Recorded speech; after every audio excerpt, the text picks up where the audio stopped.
Muito bem, meus amigos, vamos lá.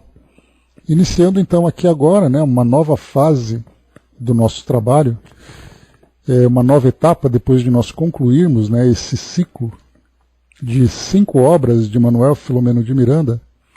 Nós tivemos oportunidade de fazer essa viagem com o nosso amigo e instrutor. Nós então vimos, né, nessas 5 obras a obsessão observada a partir de diversas perspectivas, né? Então nós vimos casos específicos dentro de famílias, situações públicas envolvendo, por exemplo, o carnaval, que foi um dos que nós acompanhamos, né, nas fronteiras da obsessão. Vimos também esses casos gravíssimos de processos obsessivos, como aconteceu com o Padre Mauro, de uma forma direta, mas ao mesmo tempo de uma forma indireta, abrangendo toda a nossa sociedade planetária, né? Então, Filomeno de Miranda, né, trabalhando, que era um dos seus temas, né, de maior interesse quando ele encarnado, e depois quando desencarnado também, estudar a obsessão. Então nós vimos causas, vimos efeitos, vimos as terapias aplicadas pelos espíritos para poder auxiliar, vimos as técnicas utilizadas pelos espíritos para poder atormentar aqueles que se tornam alvo dos seus desequilíbrios, né? Vimos inclusive também o Hospital Esperança, trazendo para nós ali um pouco da visão do que é a dor do fracasso daqueles que reencarnam tendo um projeto de vida, e esse projeto de vida acaba sendo desviado para propósitos pessoais, para propósitos conforme suas tendências inferiores e as consequências disso no plano espiritual, né? Então vimos ali uma série de atuações, de ações, envolvendo também inclusive, né, aquela casa de Umbanda que nós acompanhamos, naquela história tão interessante dos vários casos ali que o Filomeno foi trazendo para cada um de nós. Enfim, conseguimos ali trazer um grande aprendizado, né? Mami colocou lá em cima, né, parece que vamos perdendo a sensibilidade com relação ao que nos choca, né, infelizmente, né? Então, quer dizer, a gente acaba banalizando aquilo que deveria nos chocar, mas felizmente a gente procura sempre, através dos nossos estudos, manter essa visão naquilo que é o caminho ideal para o nosso curso evolutivo. E aí a gente consegue então fazer as comparações. Porque a partir do momento, Mami, esse é um grande problema que a gente poderia trazer aqui um seminário para falar sobre isso.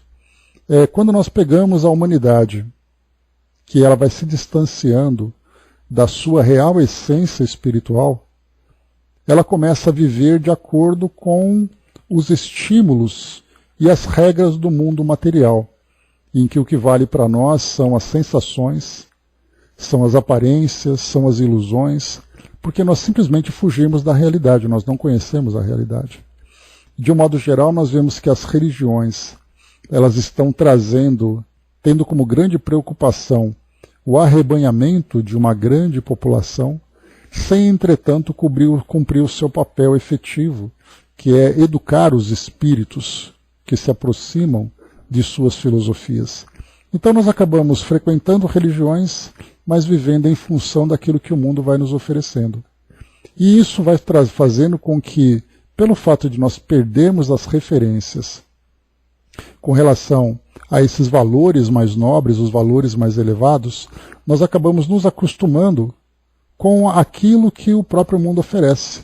Por isso, então, essa banalização, quando nós vemos, né, a violência, as desigualdades, a sexualidade desequilibrada, então a gente acaba se acostumando e vira uma coisa normal, né? Os jovens ouvindo músicas de péssimo gosto por causa da letra, por causa dos estímulos, internet, televisão, meios de comunicação, redes sociais propagando materiais dessa natureza, e todo mundo se acostumando com isso. E isso vai fazendo com que nós, então, nos tornemos mais insensíveis. Então, esse é um dos propósitos desse nosso estudo constante, porque quando nós vemos a realidade do plano espiritual, exatamente as consequências do nosso modo de viver aqui no mundo físico, repercutindo na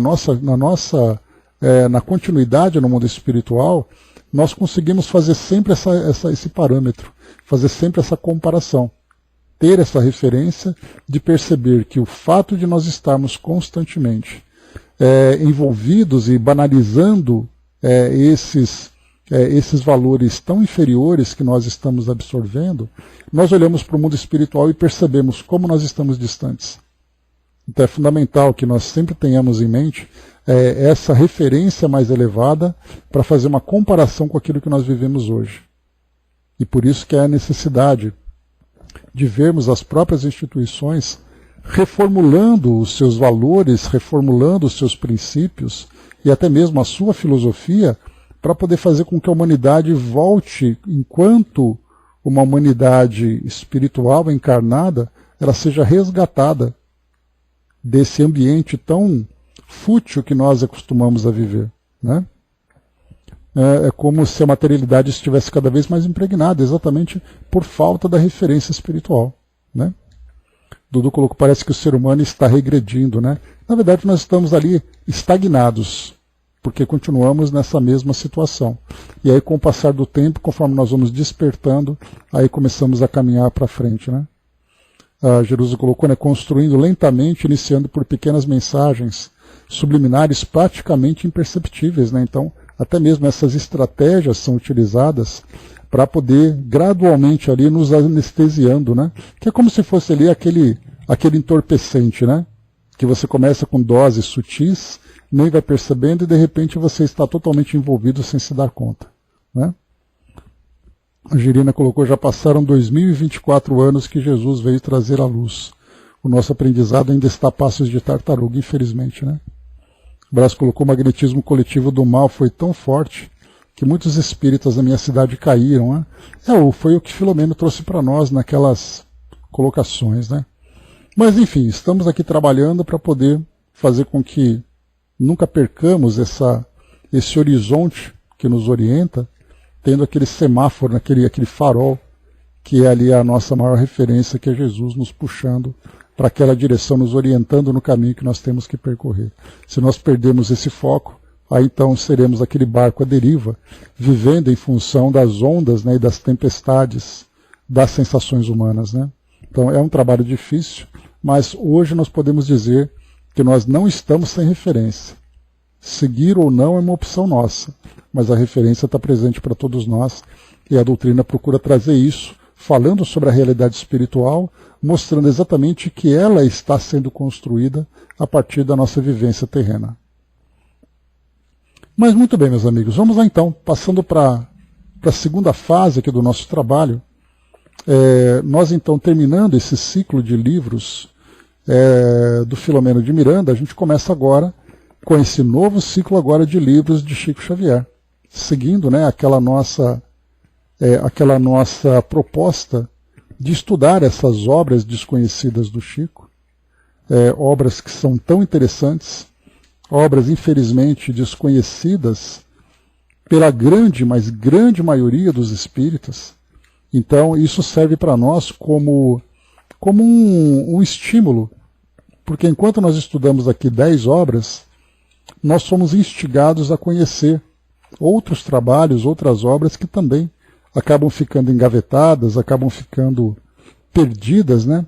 E nós percebemos que o fato de nós não termos interesse nessas obras, as livrarias acabam também não se interessando em publicar, né? A própria Federação Espírita Brasileira, a FEB Editora, ela tem um trabalho que você pode escolher o livro que você quiser, mas ele vai ser primeiro impresso para depois te mandar.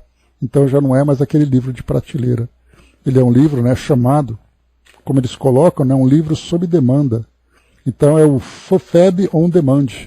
É o selo da FEB Editora, que reúne livros impressos por demanda. O livro é impresso um a um, com as mesmas características e qualidades de uma impressão convencional. O prazo de produção e de remessa é de até 20 dias úteis a partir da confirmação do pagamento. Estou lendo aqui no site da FEB, porque eu estou exatamente aqui na página que faz a propaganda desse primeiro livro, ou melhor, faz a divulgação e a venda desse primeiro livro. Então a gente vê que você pode escolher o livro, pode escolher o título, e aí você aguarda ele ser impresso. Então já não é mais aquela coisa de você entrar numa loja e você ver ali os livros expostos, e você pega e leva para casa. São livros que, infelizmente, ele acaba não despertando o interesse, né? Mas são livros que existem e nós fazemos, né, esse nosso trabalho de resgate dessas obras. O Chico, ele teve, como nós vimos aqui no site dele, lembrando que nós estamos estudando no site bibliadocaminho.com, aqui na parte do catálogo por ordem cronológica das obras de Chico Xavier.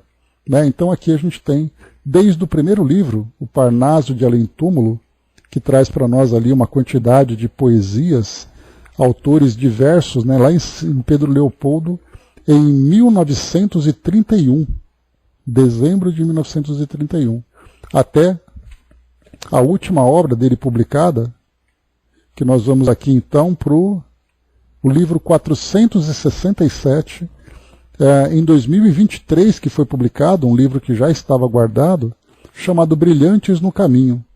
Então, vários livros aqui que foram publicados depois do Chico. Pois é, também tem, viu, Brás? Então, assim, são várias dessas obras, né? Até a desencarnação do Chico, que ele já não trabalhava mais, mas quantos e quantos livros foram publicados e quantos continuam ainda sendo trabalhados, né? Porque com o material produzido pelo trabalho dele, muita coisa ainda pode ser lançada, né? Então, a gente pegou os 10 primeiros, fizemos aquele estudo, os 10 que nós estudamos, só para lembrarmos, foram o Pinga Fogo, Plantão de Respostas, Cartas de uma Morta, Crônicas de Além Túmulo, Chico Xavier Pede Licença, Na Era do Espírito e Astronautas do Além, que é uma trilogia, né, baseada naquele trabalho feito com Herculano Pires na Folha de São Paulo, ou melhor, no Diário de São Paulo, que era aquela coluna chamada exatamente Chico Xavier Pede Licença. E sempre havia ali uma publicação de uma mensagem que o Chico recebeu, mais os comentários do Herculano Pires. Né? Então foi formada essa trilogia. Chico Xavier Pede Licença, que era o nome da coluna, depois Na Era do Espírito e Astronautas do Além. Coisas deste Mundo, um outro, Estamos no Além, a Familiares Diversos, Caminhos de Volta, Adeus à Solidão, Baú de Casos, né, que a gente estudou, que foi tão interessante, aquela quantidade de trovas que nós acompanhamos, Cartas e Crônicas, Contos e Apólogos, Mensagens do Pequeno Morto, deixa eu ver aqui, e aqui eu tenho o Consolador, Instruções Psicofônicas e Relatos da Vida, que eu acho que nós não fizemos esses livros, mas eu deixei anotado aqui como opção para a gente poder fazer. Então, além, né, Brás, os clássicos que a gente lembra sempre dos livros do Chico, como por exemplo, não foi feito, né, Dudu? Porque eu anotei aqui no meio das minhas anotações, mas eu acho que a gente foi até Mensagens do Pequeno Morto. E depois a gente não teve, então, nem o Consolador, nem Instruções Psicofônicas e nem Relatos da Vida, que a gente vai fazer, então já deixo ele na mão aqui para nós.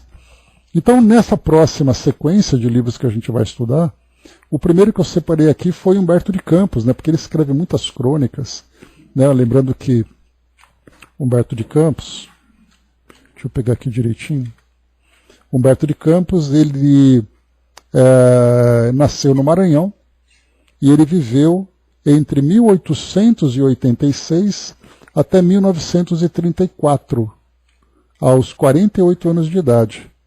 Então, ele foi jornalista, político e escritor. E no mundo espiritual, claro, ele continuou ali exercendo o seu ofício, de sendo, né, esse porta-voz do mundo espiritual, esse correspondente do mundo espiritual. Então, o primeiro livro que nós vamos estudar vai ser exatamente o livro, pegando aqui, o livro Reportagens de Além-Túmulo. Ele traz como sinopse o seguinte: Humberto de Campos é o repórter do mundo espiritual que noticia em inovidáveis páginas salpicadas de leve e agradável humorismo o que se passa nos bastidores desta e da outra margem da vida, preceituando o Espiritismo como consolador prometido por Jesus e ressaltando a imortalidade do espírito entre seus princípios básicos. Destaca as necessidades individuais do ser humano perante a eternidade da vida e, através de reportagens reais de experiências da vida cotidiana, apresenta temas como caridade, enfermidade, obsessão e valor do trabalho, demonstrando que a Terra é a escola de evolução, pelo esforço pessoal e sob o amparo divino. Essa obra integra a coleção Humberto de Campos / Irmão X. Então, isso aqui eu peguei essa sinopse no livro da Federação Espírita Catarinense, livro que se encontra à venda naquele site. E aqui a FEB também fazendo essa venda, então, Reportagens de Além-Túmulo. Muito bem, então eu estou com o livro aqui mais uma vez, né, a Bíblia do Caminho vai ser a nossa fonte de estudos. E nós começamos então esse livro, só para a gente lembrar, esse conteúdo desse site, Bíblia do Caminho, ele foi publicado, a primeira edição, em 1943. Tá? Então nós temos aqui um livro que são 35 capítulos. Deixa eu ver aqui. Tá, então são 35 capítulos, ou seja, 35 textos para nós estudarmos. E ele começa aqui na sua introdução, o texto do noticiarista desencarnado. Só para a gente lembrar, Humberto de Campos, eu acabei esquecendo de me pesquisar aqui, só para a gente poder lembrar que Humberto de Campos, ele acabou mudando o seu nome para Irmão X. Então aqui só para a gente poder lembrar, aqui o kit de coleção do Humberto de Campos, ele traz os livros Boa Nova, Brasil, Coração do Mundo, Pátria do Evangelho, Cartas e Crônicas, Contos dessa e da Outra Vida, Contos e Apólogos, Crônicas de Além-Túmulo, Estante da Vida, Histórias e Anotações, Lázaro Redivivo, Luz Acima, No Roteiro de Jesus, Novas Mensagens, Pontos e Contos, Relatos da Vida e Reportagens de Além-Túmulo, esse que nós estamos acompanhando. E aqui eu não peguei exatamente aqui qual foi a data em que nós tivemos ali a mudança que foi necessário, né? Aqui só para a gente poder ver. Humberto de Campos, tal. Algumas dessas obras foram assinadas pelo pseudônimo Irmão X, devido a implicações de direitos autorais. É também carinhosamente chamado de repórter do além. Então aqui, deixa eu ver se fala alguma coisa.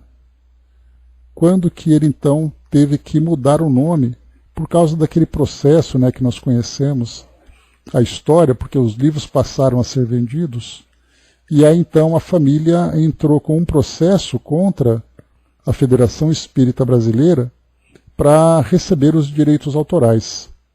Então está aqui. Na noite de 15 de julho de 1944, quando o processo atingia o clímax, o espírito Humberto de Campos retorna pelo lápis do médium Chico Xavier, tecendo no seu estilo inconfundível uma belíssima e emocionante página sobre o triste problema levantado pela incompreensão humana, página que pode ser devidamente apreciada no livro A Psicografia ante os Tribunais. Daí por diante ele passou a assinar-se simplesmente Irmão X, versão evangelizada do pseudônimo Conselheiro XX, Conselheiro 20, que ele adotara no meio literário quando estava encarnado. Então, Conselheiro XX, ou conselheiro 20, aí ele passa a usar conselheiro X, irmão X, né? A autora da ação, Catarina Vergolino de Campos, foi julgada carecedora da ação proposta por sentença em agosto de 44, pelo juiz de direito de exercício, tal, do Distrito Federal. E aí então ele acabou, né, a partir desse momento então, ele passa a assinar como irmão X. Então a partir de 1944, esse livro que nós vamos estudar agora, ele é de 43, então aqui ele ainda era irmão X, né? O Espírito Vaticano passou a ser atribuído ao pseudônimo irmão X a partir do 6º livro psicografado por Chico, publicado em 45, né? O Dudu trouxe aqui então. Então, em 43 nós estávamos ainda com o irmão X. Mas vamos lá então, do noticiarista desencarnado. Esse aqui é o texto de introdução dessa obra, para poder aqui iniciar então, para iniciarmos os estudos desse conteúdo. A sepultura não é a porta do céu, nem a passagem para o inferno. É o bangalô subterrâneo das células cansadas, silencioso depósito do vestuário apodrecido. O homem não encontrará na morte mais do que a vida, e no misterioso umbral, a grande surpresa é o encontro de si mesmo. Falar, pois, de homens e de espíritos, como se fossem expoentes de duas raças antagônicas, vale por falsa concepção das realidades eternas. As criaturas terrenas são, igualmente, espíritos revestidos de expressões particulares ao planeta. Eis a verdade que o cristianismo restaurado difundirá nos círculos da cultura religiosa. Quanta gente aguarda a grande transição para regenerar costumes e renovar pensamentos. Entretanto, adiar a realização do bem é sempre menosprezar patrimônios divinos, agravando dificuldades futuras. O deslumbramento que invadiu as zonas de intercâmbio entre as esferas visível e invisível operou singulares atitudes nos aprendizes novos. Em círculos diversos, companheiros nossos, pelo simples fato de haverem transposto os umbrais do sepulcro, são convertidos pelos que ficaram na terra em oráculos supostamente infalíveis. Alguns amigos, porque encontraram benfeitores na zona espiritual, esquecem os serviços que lhes competem no esforço comum. Médiuns necessitados de esclarecimento são transformados em semideuses. A alegria da imortalidade embriagou a muitos estudiosos imprevidentes. Dorme-se ao longo de trabalhos valiosos e urgentes, à espera de mundos celestiais, como se o orbe terrestre não integrasse a paisagem do infinito. É necessário, portanto, recordar que a existência humana é oportunidade preciosa no aprendizado para a vida eterna. Ensina-se-nos aqui que espíritos protetores e perturbados, nobres e mesquinhos, podem ser encontrados nos planos visíveis e invisíveis. Cada criatura humana tem a sua cota de deveres e direitos, de compromissos e possibilidades. Zonas felizes e desventuradas permanecem nas consciências, na multiplicidade de posições mentais dos espíritos eternos. Tanto na terra como no céu, a responsabilidade é lei. Nesse quadro de observações, o Consolador é a escola divina destinada ao levantamento das almas. Urge, pois, que os discípulos se despreocupem do espiritismo dos mortos para colocar acima de todas as demonstrações verbalistas o espiritismo dos vivos na eternidade. Dentro de cada aprendiz há um mundo a desbravar. A Terra é também a grande universidade. Ninguém despreze a luta, o sofrimento, a dificuldade, o testemunho próprio. A luz e o bem, a sabedoria e o amor, a compreensão e a fraternidade, o cérebro esclarecido e as mãos generosas dependem do esforço pessoal antes de tudo. O sol ilumina o mundo, a chuva fecunda a terra, a árvore frutifica, as águas adoçam a aridez do deserto. Mal o homem deve encaminhar por si mesmo, mas o homem deve encaminhar por si mesmo. As maravilhas e dádivas da natureza superior não eximem a criatura da obrigação de seguir com o Cristo para Deus. Quando tantos companheiros dormem esquecendo o serviço, ou contendem por ninharias, copiando impulsos infantis, trago-te, leitor amigo, essas reportagens despretensiosas, lembrança humilde de humilde noticiarista desencarnado. As experiências relacionadas nessas páginas singelas falam eloquentemente de nossas necessidades individuais. Não devemos continuar na condição de meros beneficiários da casa do Pai, reincidentes nas dívidas e falhas criminosas. A providência nos oferece tesouros imperecíveis. O Pai repartiu a herança com magnanimidade e justiça. Não há filhos esquecidos, e todos somos seus filhos. Trazendo-te, pois, meu esforço desvalioso, feito de coração para corações, termino afirmando que todas essas reportagens são reais, e que, se os nomes das personagens obedecem à convenção da caridade fraternal, aqui não há ficções nem coincidências. Cada história representa um caso individual no imenso arquivo das experiências humanas para a compreensão da vida eterna. Pedro Leopoldo, 8 de dezembro de 1942. Sempre, né, Brás? Nós encarnados, né, temos essa necessidade de esmiuçar as coisas, né, e até mesmo a vida das pessoas. Porém, no mundo espiritual existe uma descrição muito grande, né, de respeito, de caridade. Então, você fala da história, mas você preserva, né, os personagens que viveram aquelas experiências que muitas vezes são experiências bastante dolorosas, né? Então, esse aqui é o início do texto. Nós vamos aqui para o primeiro artigo, para aproveitarmos, apreciarmos essa lição. Então vamos lendo, né? Então a gente vai fazer a seguinte dinâmica.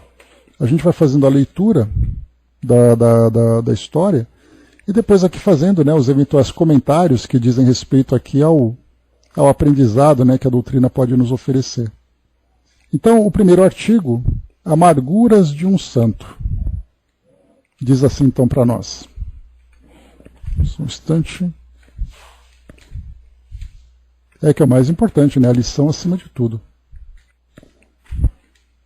Então vamos lá. Falava-se numa roda espiritual da melhor maneira de cultivar a prece, quando um amigo sentenciou: uma herança perigosa dos espiritistas é a de transformar a memória de um companheiro desencarnado numa espécie de culto de falsa santidade. O bom trabalhador do Cristo não faz mais que cumprir um dever, e não é justo que se lhe perturbe a serenidade espiritual com a repetição de cenas mundanas, perfeitamente idênticas às cerimônias canônicas. Não raro, a morte arrebata do convívio terrestre o irmão consciencioso, dedicado, e imediatamente os amigos da doutrina o transformam num tabu de fictícia inexpugnabilidade, né? É verdade, exclamou um dos presentes. Em todas as questões é justo perguntarmos qual foi o procedimento de Jesus. E, no caso da prece, não se vê nos evangelhos um culto particular, a não ser a contínua comunhão entre o Cristo e o Pai que está nos céus. Um ex-padre católico, com o sorriso da bonança que sempre surge depois das grandes desilusões, acrescentou em tom amistoso: é razoável que os homens do mundo não interrompam as tradições afetuosas com aqueles que os precedem na jornada silenciosa do túmulo, conservando nas almas a mesma disposição de ternura e de agradecimento, na recordação dos que partiram. Entretanto, no capítulo das rogativas, das solicitações, dos empenhos, convém que toda criatura se dirija a Deus, ciente de que a sua vontade soberana é sempre justa e de que a sua inesgotável bondade se manifestará, de um ou de outro modo, através dos mensageiros que julgue conveniente aos fins colimados. Então o que ele coloca para nós aqui é que dentro de todos os costumes das práticas, né, isso tudo é respeitável, né, isso faz parte da nossa própria formação. Mas quando se trata da prece que ele coloca para nós aqui, que ela seja dirigida diretamente a Deus. Porque mesmo que nós tenhamos esses intercessores, esses intermediários que nos ajudam no socorro que nós pedimos, né, ou nas necessidades que nós tenhamos, ou até mesmo nos agradecimentos que nós façamos, eles são intermediários. Então, quer dizer, só podem fazer aquilo que é permitido. E essa permissão vem de Deus. Por isso ele coloca que muitas vezes, nessa adoração que nós temos de um desencarnado, nós ficamos pedindo para ele, e ele acaba se transformando, dependendo da corrente religiosa, num santo, numa entidade outra, e acaba se tornando para nós ali o objeto dos nossos petitórios, né? Então nós ficamos pedindo para aquele espírito o tempo todo, e nós espíritas não somos diferentes. Quantas vezes nós elegemos aqueles que se tornam para nós referências de grande elevação, Dr. Bezerra, Chico, Joana e outros espíritos que estão sempre presentes, né, no nosso estudo, no nosso cotidiano. E aqui esse ex-padre, então, católico, e é bem interessante colocar ex-padre católico. Essa é uma expressão que traz para nós um detalhe meio que passa despercebido, mas que, na verdade, quando se coloca como ex-padre católico, fala exatamente sobre a função dele no mundo físico, em que ele atuou como sacerdote, ajudando, orientando as pessoas dentro da filosofia católica. E agora, no mundo espiritual, ele já não é mais o padre. Ele não tem mais a função sacerdotal que ele tinha dentro da instituição Igreja Católica. Ele pode ser ainda um espírito que segue a mesma filosofia, que segue a mesma cultura, né, como nós acompanhamos, né, no Dom Helder Câmara, né, no livro que nós comentamos sobre ele. O livro qual o nome? Me esqueci o título dele agora, se vocês se lembrarem, coloca para mim, por favor. Novas Utopias, obrigado, Braço. Então, nos Novas Utopias, né, ele mesmo dizia, na entrevista que ele concedia ao médium, o que ele pensava agora, né, que ele se encontra no mundo espiritual e vê uma realidade completamente diferente. E ele responde: eu continuo sendo católico. O meu trabalho junto com os católicos permanece. Apesar de todo esse novo conhecimento que eu acabo vendo, que eu acabo encontrando e tudo mais, né? Então, acaba sendo... Olha, Brasil, eu acho difícil, viu, essa aprovação, porque ela não é apenas assim a ideia de você aprovar. Quando o Vaticano aprova essa realidade de que esse livro é legítimo, eles estão atestando que é possível a comunicação e é permitida. E isso traz um problema enorme para a própria doutrina católica. Então é importante rever essa informação. Né? Porque você pode ter assim católicos que aprovem, mas o Vaticano, para ele fazer isso daí, ele tem que reconhecer a mediunidade como meio de comunicação com os espíritos. E isso vai totalmente contra as bases dogmáticas da Igreja. Então por isso tem que ter cuidado. Assim, se você aprovar alguma coisa, você vai desencadear uma série de efeitos que vai contra, inclusive, as próprias bases da instituição. Tá? Então tem que ver com bastante cuidado isso, porque do contrário, a gente acaba acreditando que o Vaticano está aceitando tudo, está mudando tudo, mas os rigores dogmáticos deles permanecem. E isso não pode ser abalado, tem que tomar bastante cuidado. Mas então a gente vê aqui que esse ex-padre católico, né, ele continua sendo, então, ele pode continuar, a gente não conhece aqui a parte dele. Né? Pois é, não, isso sim, você tem padres espíritas, mas você dizer que você tem dentro do Vaticano o endosso de que a mediunidade é real e que é possível um padre católico, um arcebispo se comunicar do mundo espiritual, isso é outra coisa completamente diferente, né? Então temos que tomar cuidado. Mas muito bem, seguindo aqui então, só para a gente poder continuar. Então ele fala para nós aqui, né, entretanto, no capítulo das rogativas, das solicitações, dos empenhos, convém que toda criatura se dirija a Deus, ciente de que a sua vontade soberana é sempre justa e de que a sua inesgotável bondade se manifestará de um ou de outro modo através dos mensageiros que julgue conveniente aos fins colimados. Em minhas experiências nas esferas mais próximas do planeta, sempre reconheci que os espíritos mais homenageados na Terra são os que mais sofrem, em virtude da pouca prudência dos seus amigos. Aliás, nesse particular, temos o exemplo doloroso dos santos, e ele coloca santos aqui entre aspas, né? Sabemos que raros homens canonizados pela Igreja humana chegaram de fato à montanha alcantilada e luminosa da virtude. E essas pobres criaturas pagam caro, na espiritualidade, o incenso perfumoso das gloríolas de um altar terrestre.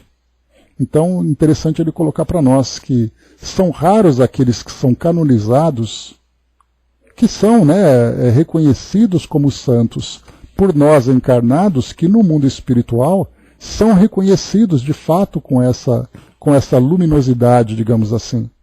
E que muitas vezes o espírito sofre no mundo espiritual um constrangimento muito grande pelo fato de, enquanto aqui no mundo físico eles são adorados, são santificados e tudo mais, no mundo espiritual eles sofrem os tormentos da própria inferioridade.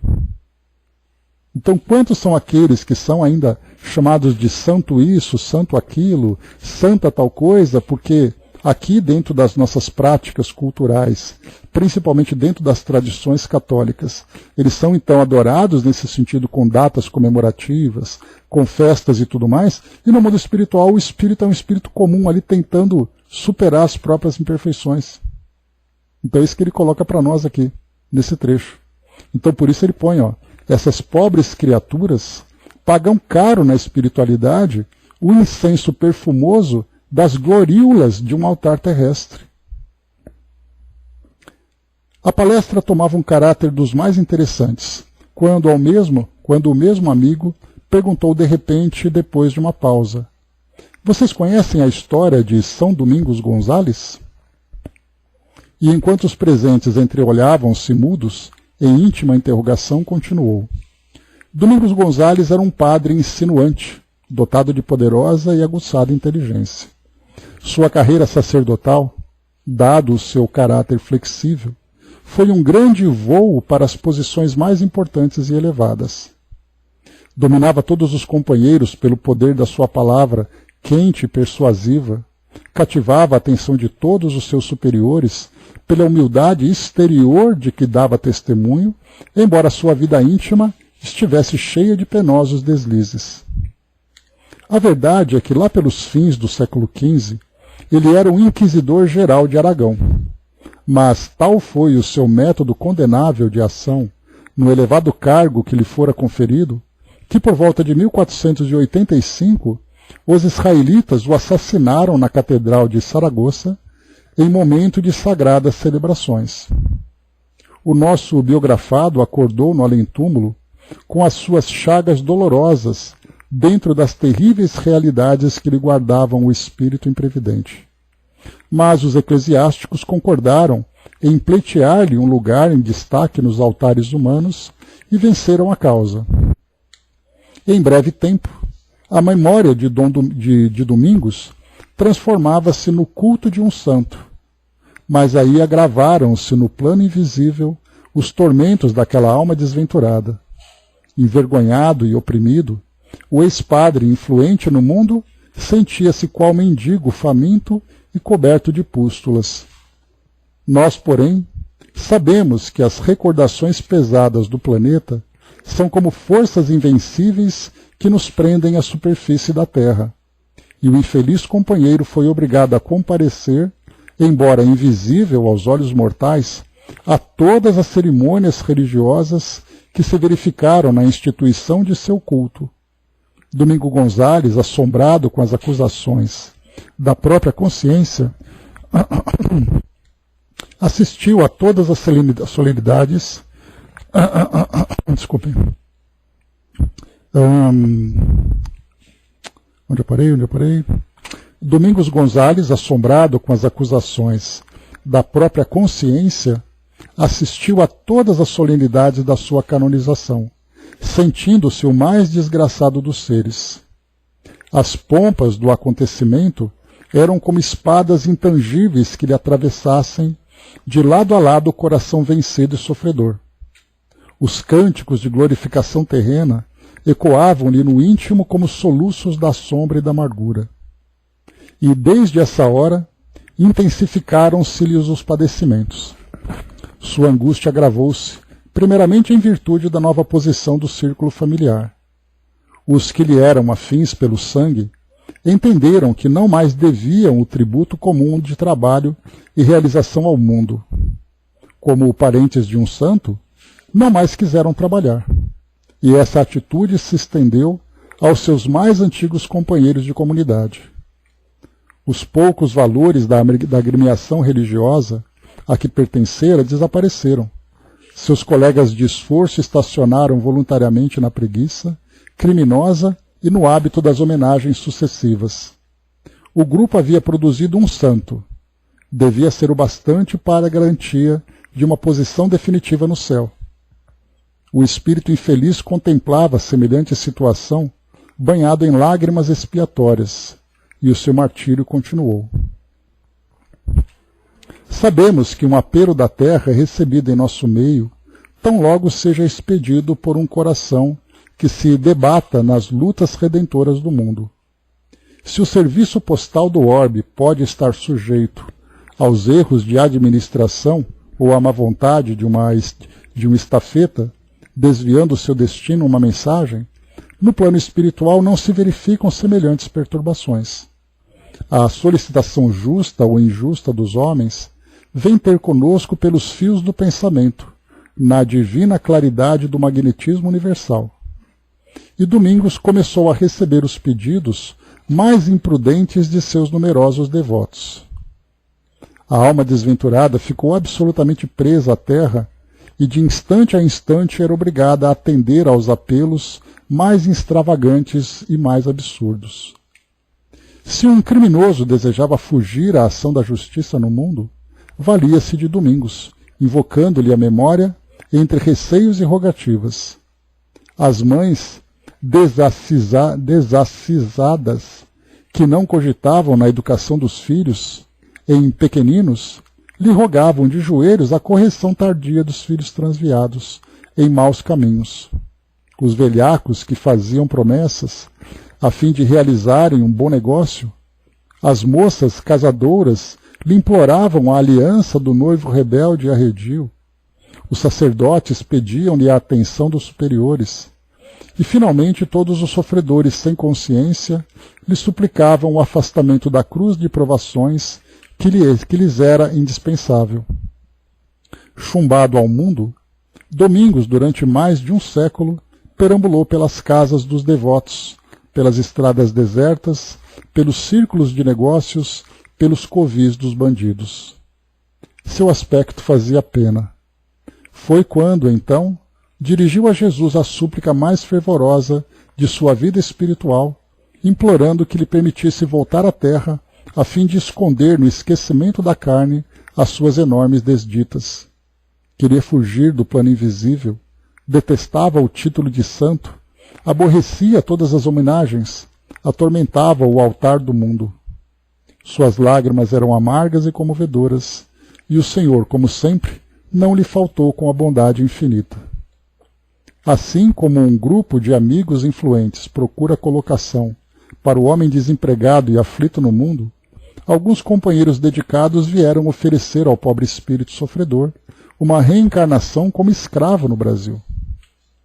Domingos Gonzalez ficou radiante, chorou de júbilo, de agradecimento a Jesus, e em breve tempo tomava a vestimenta escura dos cativos, sentindo-se ditoso e confortado, cheio de alegria e reconhecimento. O nosso amigo fizera uma pausa na sua narrativa. Estávamos, porém, altamente interessados e eu perguntei: e o santo está hoje nos planos mais elevados da espiritualidade? Seria extremamente curiosa a palavra direta de sua desilusão e de sua experiência valiosa. Não, ainda não, replicou o narrador com ar discreto. Domingos tem vivido sucessivamente no Brasil e ainda hoje continua aí a esforçar-se pela sua redenção espiritual, guardando instintivamente o mais terrível receio de chegar às esferas invisíveis com o título de santidade. Mas as obrigações comuns dispersaram o grupo em palestra, e dentro em pouco tempo estava eu novamente só, com o meu trabalho e com a minha meditação. E nesse dia, impressionado com a história daquela amarga experiência, não pude retirar da imaginação aquele santo, que trocara os incensos do altar pela atmosfera nauseante de uma senzala do cativeiro. Então, Humberto de Campos, assinando então esse nosso primeiro artigo, né? Que é o artigo, então, a crônica, né? As amarguras de um santo. Então está aí para nós essa valiosa lição, e vai ser exatamente com esse teor que nós vamos conduzir aqui os nossos trabalhos nesses próximos meses, né, acompanhando essas histórias trazidas aqui pelo nosso querido amigo Humberto de Campos, o nosso conhecido Irmão X. Fechando por aqui, meus amigos, o nosso estudo de hoje. E vamos lá, pedimos então que sejamos sempre, né, muito bem inspirados pelos nossos amigos, para tirarmos o melhor proveito dessas histórias, porque a princípio elas instigam em nós a curiosidade e o interesse em conhecer essas cenas, esses cenários do mundo espiritual, mas nós esperamos